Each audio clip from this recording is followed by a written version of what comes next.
Hi friends, ഇന്ന് ഞാൻ വന്നിട്ടുള്ളത് ഒരു ഇഫ്താർ സ്പെഷ്യൽ പലഹാരമായിട്ടാണ്. വളരെ ടേസ്റ്റി ആയിട്ട് നമുക്ക് എളുപ്പത്തിൽ തയ്യാറാക്കാൻ പറ്റിയിട്ടുള്ള ഒരു പലഹാരമാണിത്. അപ്പോൾ വീഡിയോയിലേക്ക് പോകുന്നതിന് മുമ്പ് ചാനൽ സബ്സ്ക്രൈബ് ചെയ്തിട്ടില്ലെങ്കിൽ സബ്സ്ക്രൈബ് ചെയ്ത ശേഷം നോട്ടിഫിക്കേഷൻസൊക്കെ മിസ്സാവാതെ തന്നെ കിട്ടാൻ ബെല്ലൈക്കണും കൂടെ വരുന്ന ഓൾ എന്ന ഓപ്ഷനും കൂടെ പ്രസ് ചെയ്തേക്കണേ. അപ്പോൾ ആദ്യം തന്നെ ഞാനൊരു 4 എഗ്ഗ് എടുത്തിട്ടുണ്ട്. ഇത് നമുക്കൊരു ബൗളിലേക്ക് ആഡ് ചെയ്ത് കൊടുക്കാം.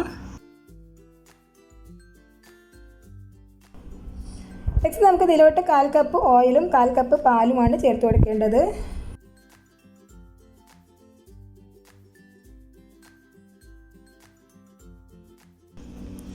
ഇനി ഇതിലോട്ട് ആവശ്യമായിട്ടുള്ള ഉപ്പ് കൂടെ ചേർക്കാം.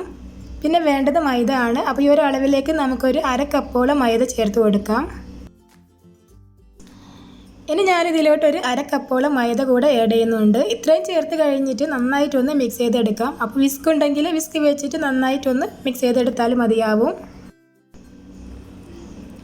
ഞാനിവിടെ മിക്സിയിൽ ആണ് അടിച്ചെടുത്തിട്ടുള്ളത്. 3-4 മിനിറ്റ് നേരം നമ്മൾ കണ്ടിന്യൂസ് ആയിട്ട് അടിച്ചെടുക്കുമ്പോൾ തന്നെ നല്ല പോലെ പതഞ്ഞിട്ട് കിട്ടും. എന്നാലേ നമുക്ക് ഈ ഒരു സ്നാക്ക് നല്ല സോഫ്റ്റ് ആയിട്ട് തയ്യാറാക്കാൻ കഴിയൂ. ഇനി ഇതിലോട്ട് കുറച്ച് കുരുമുളക് പൊടി കൂടെ ചേർത്തിട്ട് എല്ലാം കൂടെ നന്ന പോലെ ഒന്ന് മിക്സ് ചെയ്തെടുക്കാം.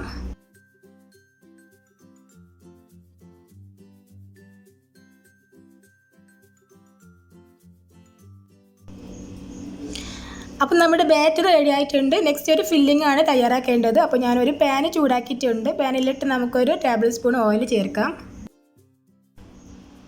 ഇതിലേക്ക് ഞാനൊരു വലിയ സവാള പൊടിയായിട്ട് അരിഞ്ഞതും അതിൻ്റെ കൂടെ ഒരു പച്ചമുളക് കൂടെ അതുപോലെ ചെറുതായിട്ട് കട്ട് ചെയ്തത് കൂടെ ചേർത്ത് കൊടുത്തിട്ടുണ്ട്. ആവശ്യമെങ്കിൽ നമുക്ക് പെട്ടെന്ന് തന്നെ സവാള വഴന്ന് കിട്ടാൻ ഒരല്പം ഉപ്പ് ചേർത്ത് കൊടുക്കാം. എന്നിട്ടിത് നന്നായിട്ടൊന്ന് വഴറ്റിയെടുക്കണം.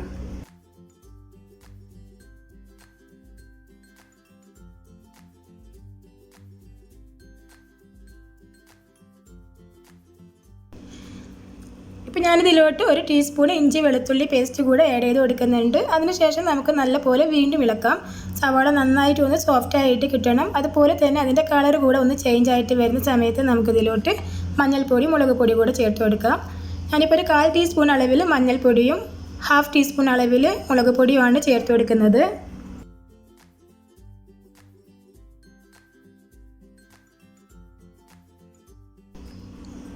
ജസ്റ്റ് ഒന്നുകൂടെ ഒന്ന് ഇളക്കി കൊടുത്തിട്ട് നമുക്കിതിലോട്ട് വേണ്ട ചിക്കനോ അല്ലെങ്കിൽ ബീഫോ ആണ് ചേർത്ത് കൊടുക്കേണ്ടത്. ഞാനിപ്പോൾ കുറച്ച് കുരുമുളക് പൊടിയും അതുപോലെ ഉപ്പ് കൂടെ ചേർത്തിട്ട് വേവിച്ചെടുത്തിട്ടുള്ള ബീഫാണ്. ഒരു 1/2 കപ്പോളാണ് ഇത് എടുത്തിട്ടുള്ളത്. അതുപോലെ തന്നെ നന്നായിട്ട് മിക്സിയുടെ ജാറിലേക്ക് മാറ്റിയിട്ട് ഒന്ന് അടിച്ചെടുത്തിട്ടാണ് ചേർത്ത് കൊടുക്കുന്നത്. ഇതിൻ്റെ കൂടെ നമുക്ക് കുറച്ച് ഫ്രഷ് ആയിട്ടുള്ള മല്ലിയില കൂടെ കട്ട് ചെയ്തത് ചേർത്ത് കൊടുക്കാം. അപ്പോൾ ഞാൻ ഈ വേവിച്ച് വെച്ചിട്ടുള്ള ബീഫിൽ അത്യാവശ്യം ഉപ്പുള്ളതുകൊണ്ടാണ് നേരത്തെ സവാള വഴറ്റുന്ന സമയത്ത് അതിലോട്ട് എക്സ്ട്രാ ഉപ്പ് ആഡ് ചെയ്ത് കൊടുക്കാതിരുന്നത്. അപ്പോൾ നിങ്ങൾ നോക്കിയിട്ട് ആവശ്യമെങ്കിൽ ഉപ്പ് ചേർത്ത് കൊടുക്കാം. അപ്പോൾ നമ്മുടെ ഫില്ലിംഗ് ഇവിടെ റെഡി ആയിട്ടുണ്ട്. ഇനി നമുക്കിത് തയ്യാറാക്കാം. അപ്പോൾ ഒരു പാനിൽ ഇതുപോലെ കുറച്ച് ഓയിലൊന്ന് ആക്കി കൊടുക്കാം കേട്ടോ. അത് അവിടെ ഒന്ന് ഒട്ടിപ്പിടിക്കാതിരിക്കാനാണ് നമ്മളിതുപോലെ ഓയിലൊന്ന് സ്പ്രെഡ് ചെയ്ത് കൊടുക്കുന്നത്. അതിനുശേഷം നമ്മൾ നേരത്തെ റെഡിയാക്കി വെച്ചിട്ടുള്ള ആ ബാറ്ററിൻ്റെ പകുതിയോളം ഇതിലേക്കൊന്ന് ഒഴിച്ചു കൊടുക്കാം. ഇനി ഇതൊന്ന് അടച്ച് വെച്ചിട്ട് ഒരു 5 മിനിറ്റ് നേരം കുക്ക് ചെയ്യണം. അപ്പോഴേക്കും നന്നായിട്ട് തന്നെ ഇത് വെന്ത് വന്നിട്ടുണ്ടാവും. അതുപോലെ നല്ല സോഫ്റ്റായിട്ട് പൊന്തി വന്നിട്ടുണ്ട്.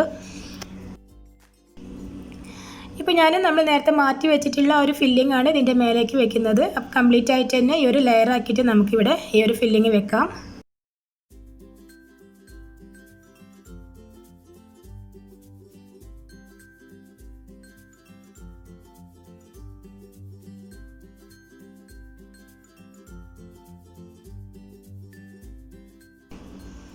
അപ്പോൾ ഞാനൊരു സ്പൂണ് വെച്ചിട്ട് സൈഡ്സിൽ വന്നിട്ടുള്ള ആ ഒരു ഫില്ലിംഗ് ഒക്കെ സെൻറ്ററിലേക്ക് തന്നെ ഇങ്ങനെ ആക്കി കൊടുക്കുകയാണ്. അല്ലെങ്കിൽ അത് ആ കുക്ക് ചെയ്യുന്ന സമയത്ത് പെട്ടെന്ന് അതിൻ്റെ കളറൊക്കെ അങ്ങ് ചേഞ്ച് ആയിട്ട് പോവും. അപ്പോൾ അത് ഒഴിവാക്കാൻ ഇതുപോലെ ഫില്ലിംഗ് ഒക്കെ കറക്റ്റ് തന്നെ നമുക്ക് ആ ഒരു ലെയറിൽ സെൻറ്ററിലേക്കായിട്ട് തന്നെ വെച്ച് കൊടുക്കാം.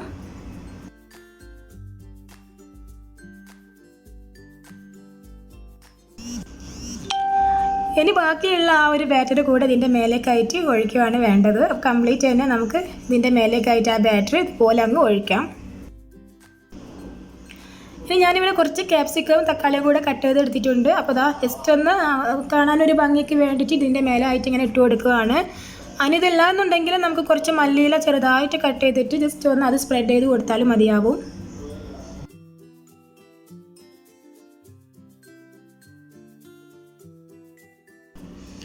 ഇനി ഇത് അടച്ച് വെച്ചിട്ട് ഒരു 5 മിനിറ്റ് കൂടെ ലോ ഫ്ലെയിമിൽ വെച്ചിട്ട് ഒന്ന് വേവിച്ചെടുക്കാം.